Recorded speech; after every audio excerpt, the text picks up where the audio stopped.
You do me a favor. Downstairs, behind my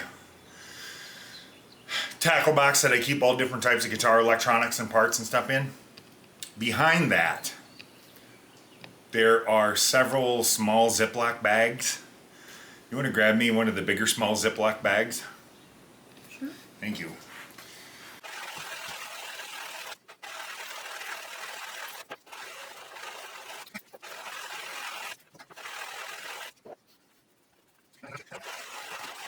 Do you need more of these? Just what's back there behind that door. I mean, I have more of that size in my room. Oh, do you?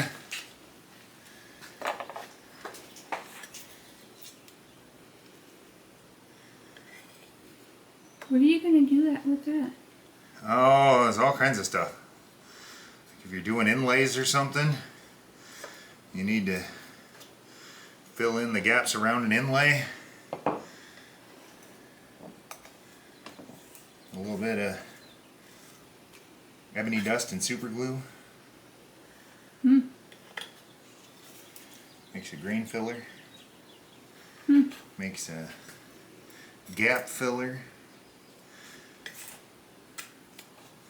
And since ebony's so freaking expensive,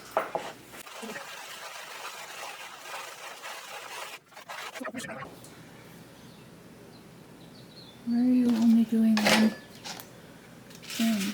huh? How come you're not going the whole length of Because I'm doing a compound radius.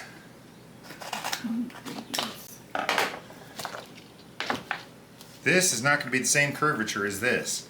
Oh. It starts at one and progresses to the other. Hey, look at that. Fix the dry hand problem.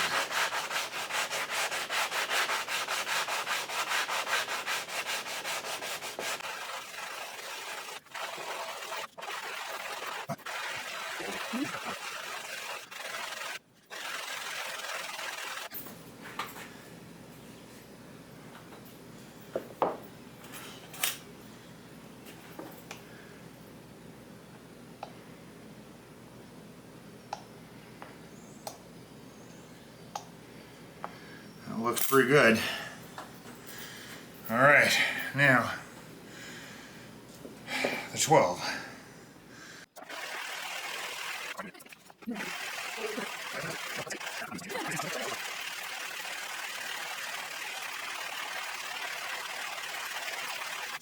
I have seen Ben do this with a hand plane before.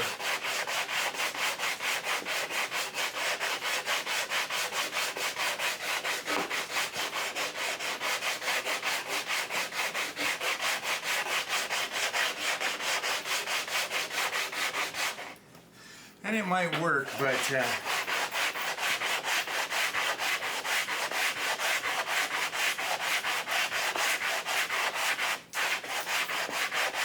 How do you do that with a hand plane? well, the way he explains it is you take it and you start down here and you work your way up to the center on both sides, kind of like that. And then once you've got it to a certain point, then you fine tune it with one of these if you need to. And I'm sure it works. I mean, he's been doing it for how long, and he has good success with it.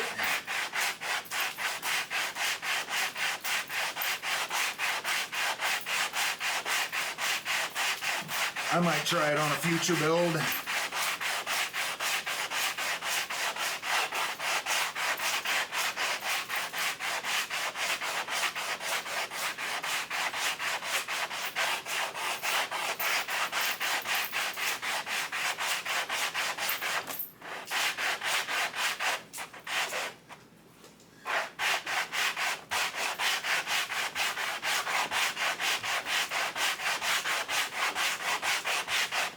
So what guitar are you going to do for the build-off? What's that? What one are you going to do for the build-off? It's a secret! Oh, I can tell you. You can tell me later if you want. So all your fans don't know yet. I'm doing something super cool. You do a lot of super. For cool some of my friends who not only follow me here but also on Farcebook and Instant Grandma and some of those, you know, I said on Farcebook the other day, someone asked, or someone had posted a thing about who your earliest influences were and what your first gig was and stuff like that. And you know, my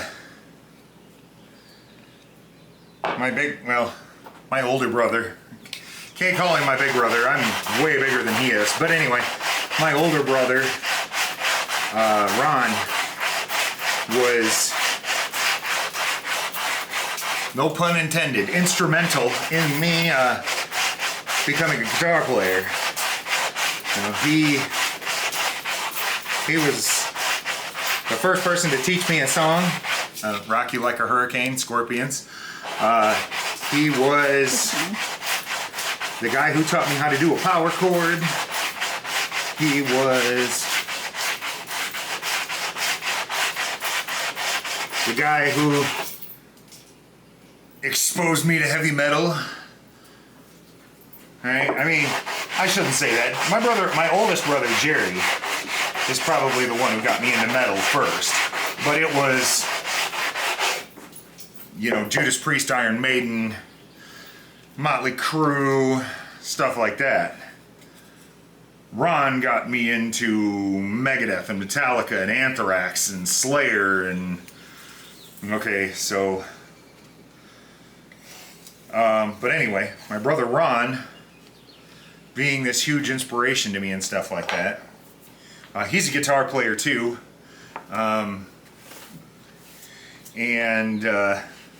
he tunes in, he watches what I do, he brags to his friends about me.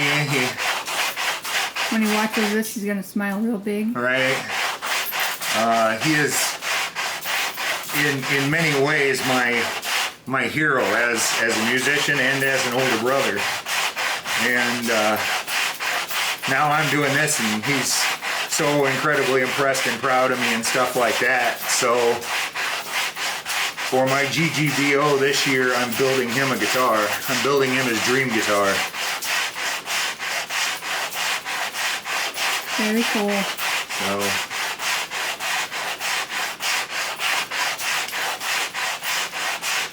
maybe you shouldn't say anything else about it for now. yeah, I'll probably wait. I'll do the big reveal when this one's done and I do the big announcement, which hopefully is coming soon, because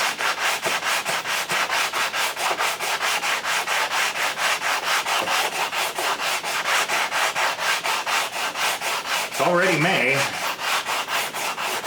When do you have to have it done by? November 30th. So I got a little time, but that's gonna move faster than you think. Don't sweep that into your dog holes. Yeah, that's what the vacuum cleaner's for.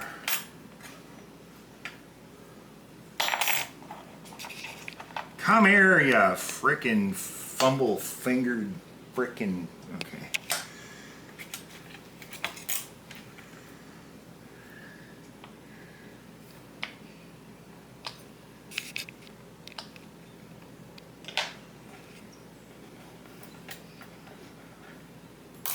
Fiddly little...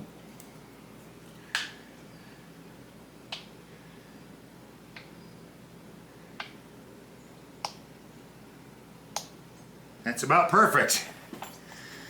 Okay, now fine sanding. Well, finer sanding, let's put it that way.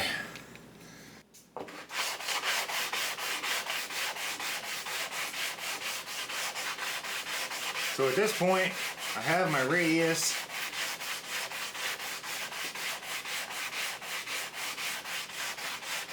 So now I'm really just trying to take down some of the nasty sawdust or nasty sandpaper scratches.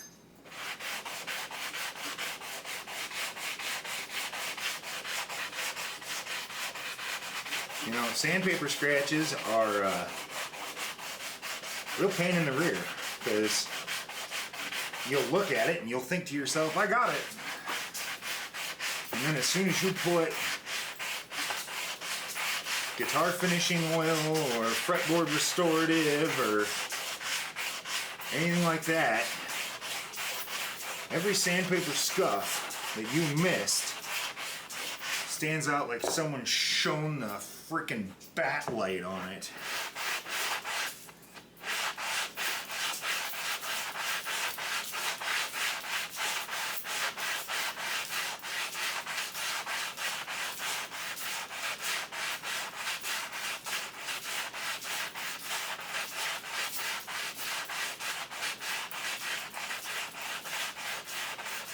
So yeah, it's really important to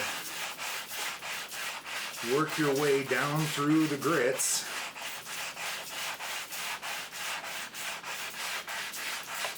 Especially with harder woods, it takes longer to get rid of them scuffs.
And the other thing is, the tighter the grain pour, the more obvious it's going to be that you missed it.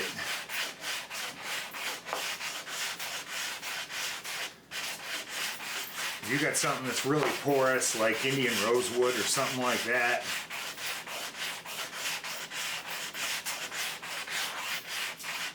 some of those scratches might camouflage because of the grain is as porous as it is. You're dealing with ebony. This stuff is incredibly tight pour. So much so that when you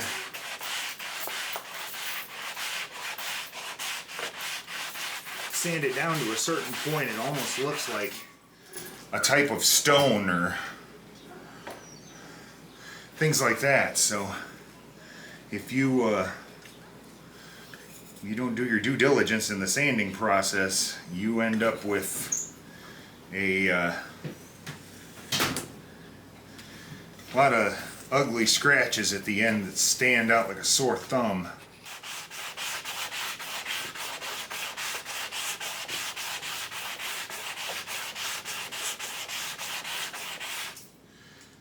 I'm sure some of you have watched these videos to this point and are like, geez, does he think he looks cool with that bandana? No, I don't think I look cool with that bandana. I wear that bandana because it's genuinely sweaty work doing this. And it keeps the sweat from running down into my eyes and in my nose and stuff. So that's why I wear the bandana. Ooh,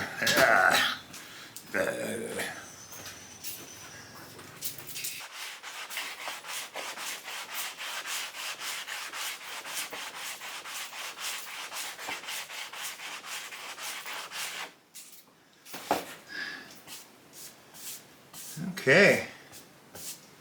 Woo.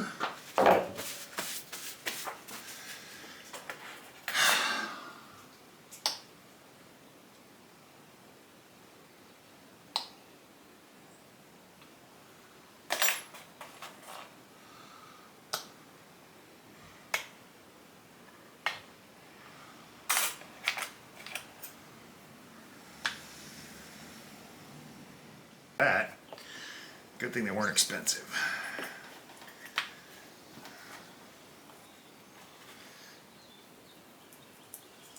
Oh, Jesus. Don't break the fretboard. Right? Wouldn't that suck balls after all that?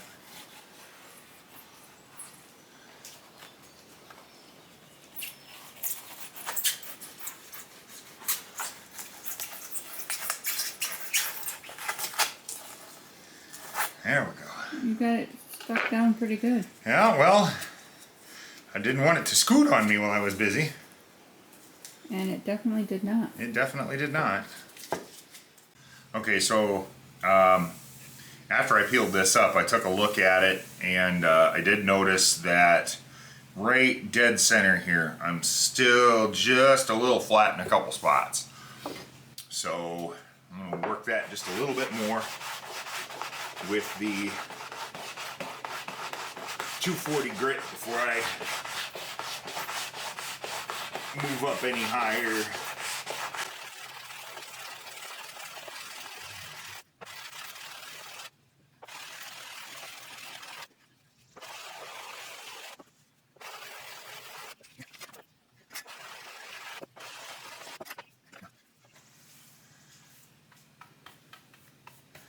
I've seen some guys do this before.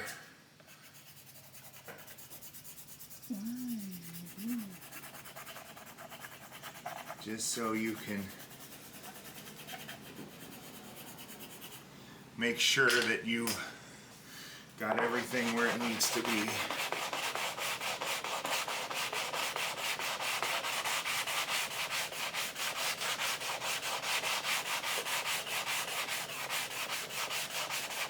There's no low spots or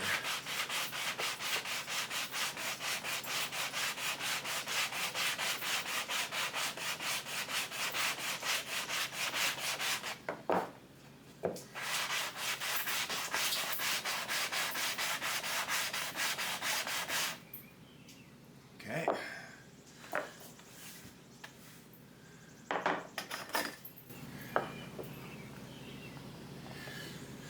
That's good. Okay, now we're gonna move up to 360 grit.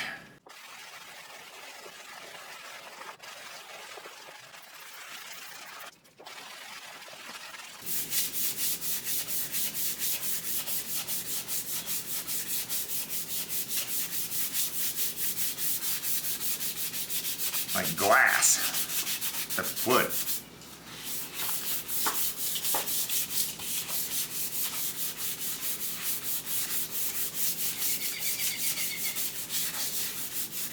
To me, it looks like you're only doing this side, but you're probably doing the other side too.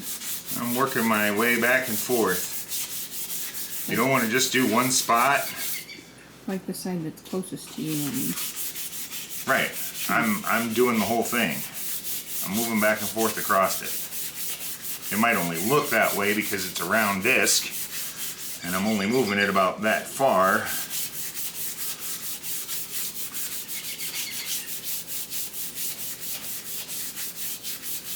The big thing is you don't want to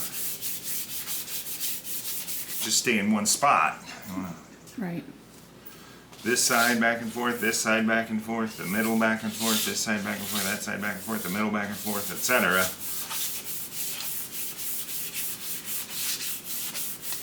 Otherwise, you take the radius out of it that you just spent all that time trying to put into it.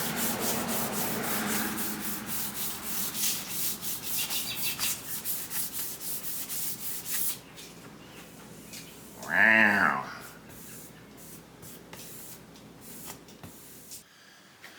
Feel that.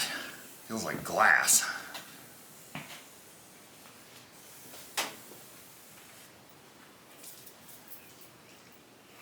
Oh, wow. Super smooth. I want to just pet it. All right, so then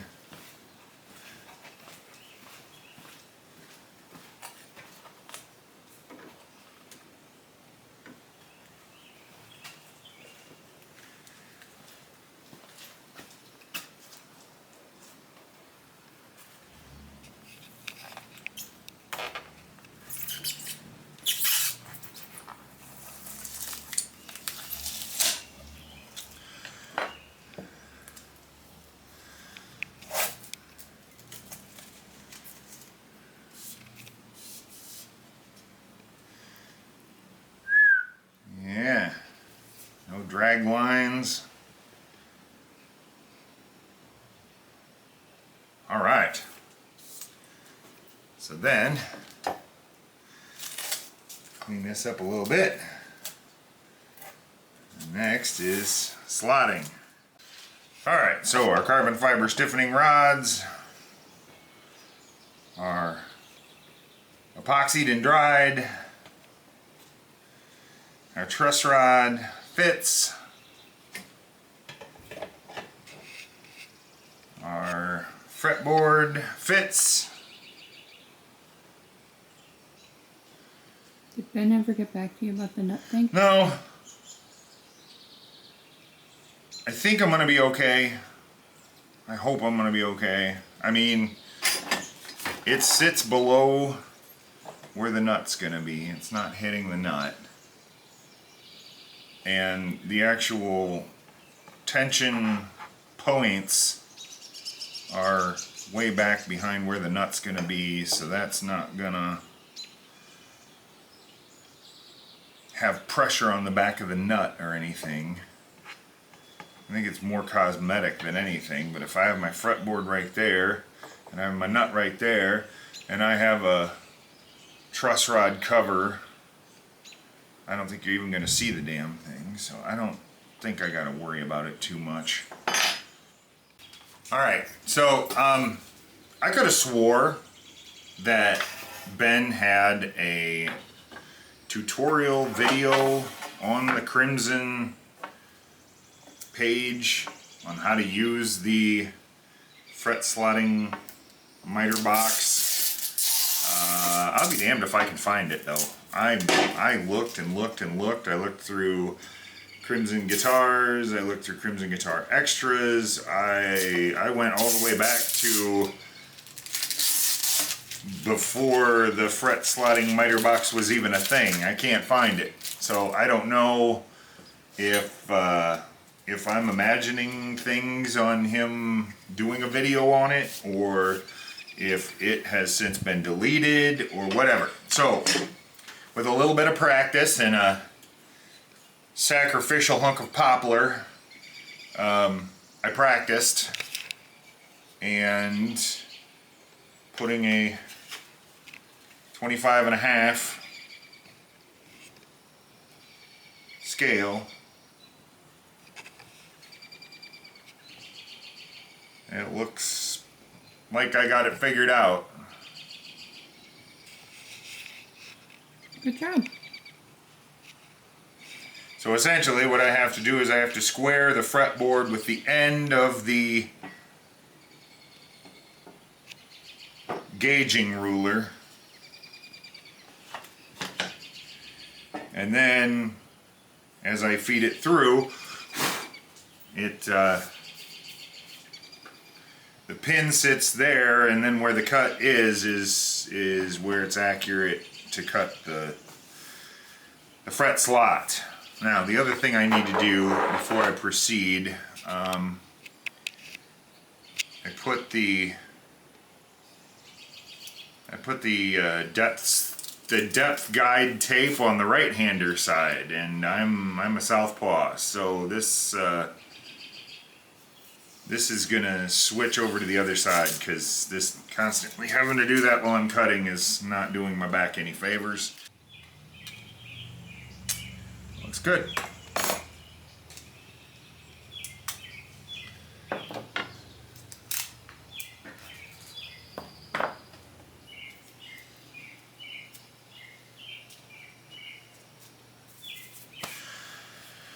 Okay, so now for the real effort.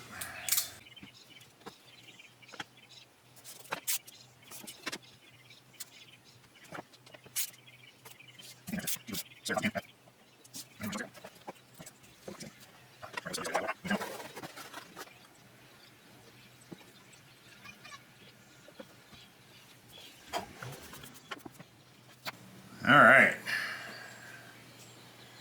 Now then,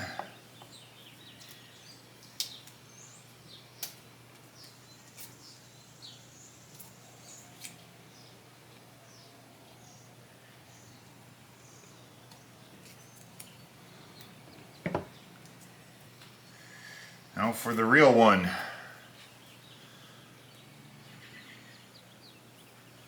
You got this. You can do it.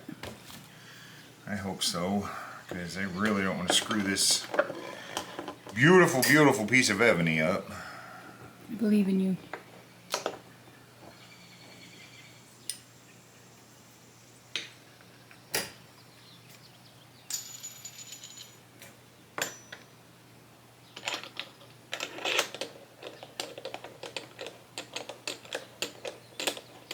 And those are to just hold it in place. Yeah.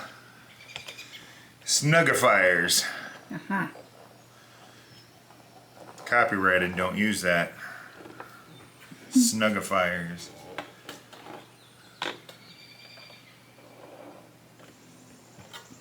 It's not copyrighted.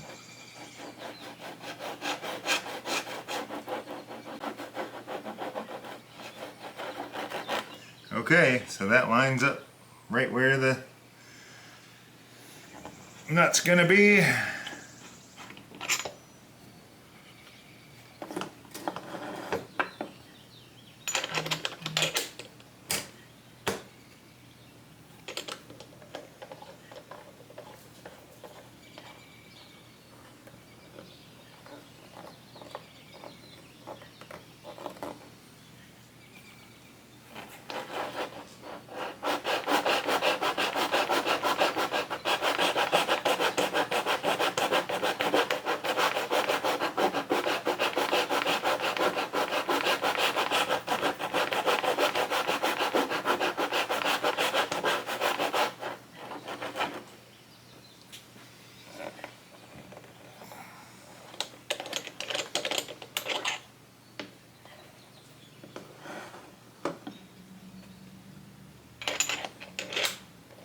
And I know some of you are probably thinking, well, he doesn't have to take those off every time. And you're right, I don't. But if I take them off, I don't have to back it up quite so freaking far in order for the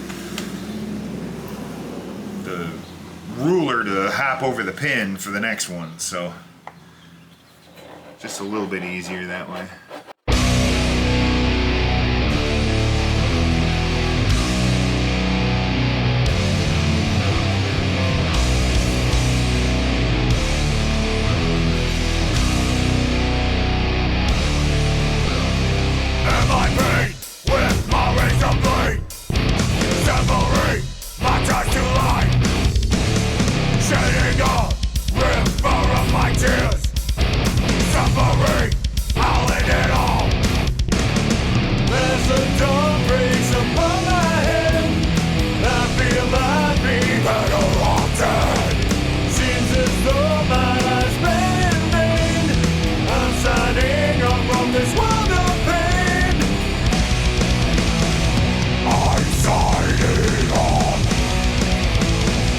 This world of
our truth.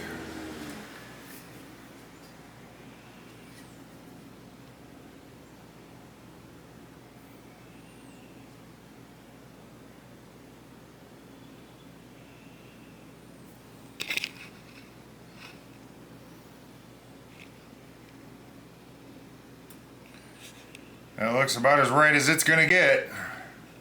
Very nice.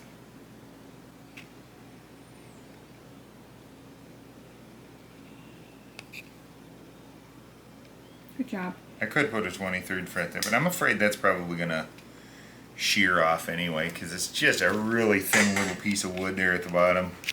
I'm just gonna cut it, saw it off right there to get rid of that.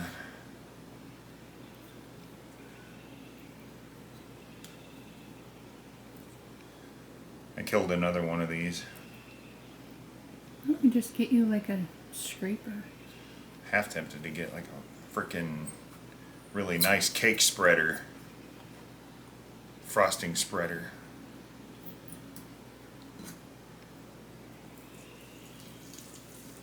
Well, maybe they have those at the kitchen store. Sioux Falls.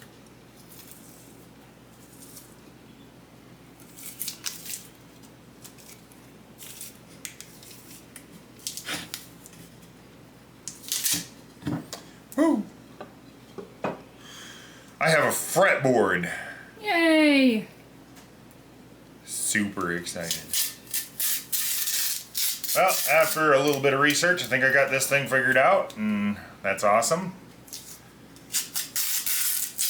I shouldn't say research. I should say after attempted research and then practice, I have this thing figured out, I think. Trial and error. Yes. It's just that there wasn't a big trial. It was first try.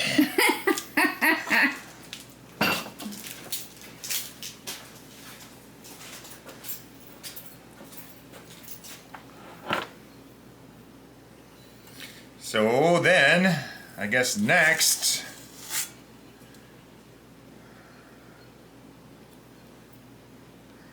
I really need to cut that headstock out, the shape of the headstock, and I really think I should maybe do that before I put the fretboard on.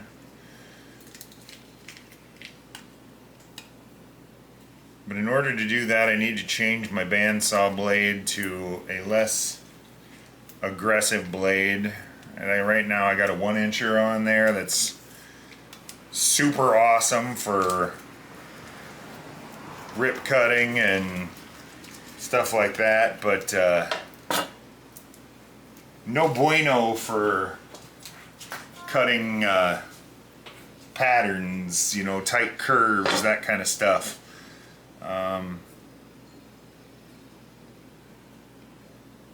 Yeah, I definitely think I'm gonna have to You got tape go on back over a couple of those. But what? You have tape on the back of that still. I think I'm still gonna have to go back over that with a saw, because maybe not. Maybe not. Maybe I'm too used to looking at refrets instead of new frets. But I think a couple of these slots might just be a little too shallow. So, which is entirely possible. Like I said, my first attempt. Alright, so I think we're done with this guy for now, though, because like I said, if I need to make any of those a little bit deeper, at this point I have a line there that I can follow with my saw, so I don't need to put it in the jig again. It's already got a line to follow. So I guess the next step then is going to be clean this up a little bit, change the blade in my bandsaw to the 1/4-inch scrolling blade, and then we'll move on to headstock. Thank you so much for tuning in for another episode of my madness. Click like, subscribe, and thanks for watching. I'll see you next time.